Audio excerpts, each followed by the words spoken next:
Gallup did their end-of-the-year worldwide survey of 65 countries, 64,000 people, to find out if people were happy with their lives. And we've got some findings.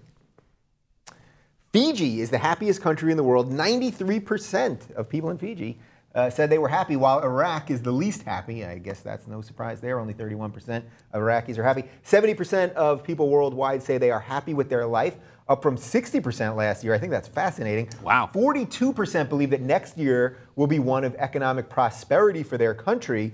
And just 12% of Western Europeans believe that 2015 will be a year of economic prosperity. So let's start with the end of that there. So it's 42% thinking that economic prosperity is coming to them.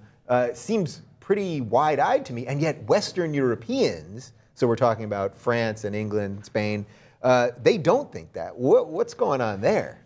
I don't know. I mean, it's so all over the map, all the statistics. It just depends on how people felt when you asked them that. Right. I mean, I'd like to see Did they get their Christmas bonus that day? You're feeling a little better. Yeah. But one of economic prosperity, I just feel like there's probably, in Western Europe, things have been pretty shitty lately.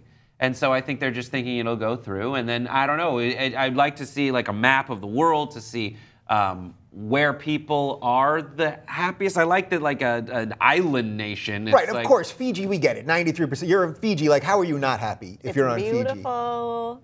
Yeah. Things are pretty good, I think. I've never been to Fiji. But it seems delicious. Pretty. The water, yeah. It's even square. in a good package. The water, those bottles, the square bottle, it's very nice. It's very everyone likes square bottle. Can we just go back to the image one more time for a quick second? So the other part that I thought was interesting is that 70% say they're happy with their life, which is up from 60% last year. So that means, we hear this all the time, that everything's so shitty. And we've talked about this a bunch on the show lately, how it seems like everything's awful because we're so connected. So we can all see the horrible things that are happening everywhere all the time. But actually, maybe things aren't that terrible. Yeah. 70%. It's good to see that 70% of the people are like, despite all the shit I've seen, Yeah.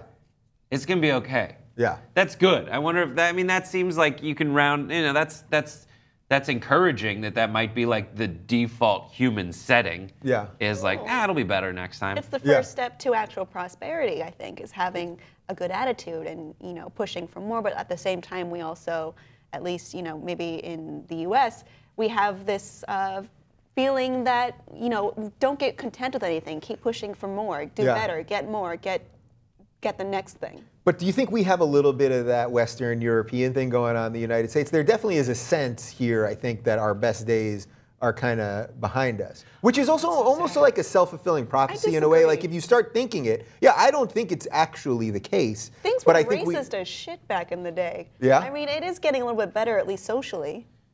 Yeah. I think a lot of people would probably argue with that, but I think that we still have huge problems, clearly. It's better than slave days. It's better than that. And Obama says that too. He's like, it's better. It's not perfect, but like, come on. Yeah. Like, well, I did think that was interesting when Obama said this week about how race relations are better now, and then he was getting such shit for it. And it's like, I get it. There is bad stuff going on, but it's way better than it was 20 years ago. It's so much better. It just is, and that doesn't mean the police are doing the right thing. Like, it's just all of it. Yeah, where no one's resting on their laurels here, but like, let's put things in perspective. There's those things where like, what kind of teacher do you want? Do you want the teacher who's like, no, it's terrible all the time, life sucks, and we got to get better? Or the one who's like, okay, yes, here are the areas we can improve on, but like, I also want you to know that you're making progress. Yeah. And I know it doesn't feel that way for everybody, and that's fine, but like, we're still improving, and what shows how much more we can improve is the fact that we've improved, so let's acknowledge that. Right, because if you don't acknowledge it, then it's hard to move forward, and I think we do get lost in that. Final thought on this, what is your definition of happy, Kim Horcher? Being personally fulfilled in my career, I think. That's it. Career, you're good to go. I feel like there might be part of me broken because I don't really care about getting a boyfriend or husband at this point. I don't give a shit. Wow. Let's make this career happen. Wow, all right. Brett? Me? I'm manspreading right now. So it's look at this guy.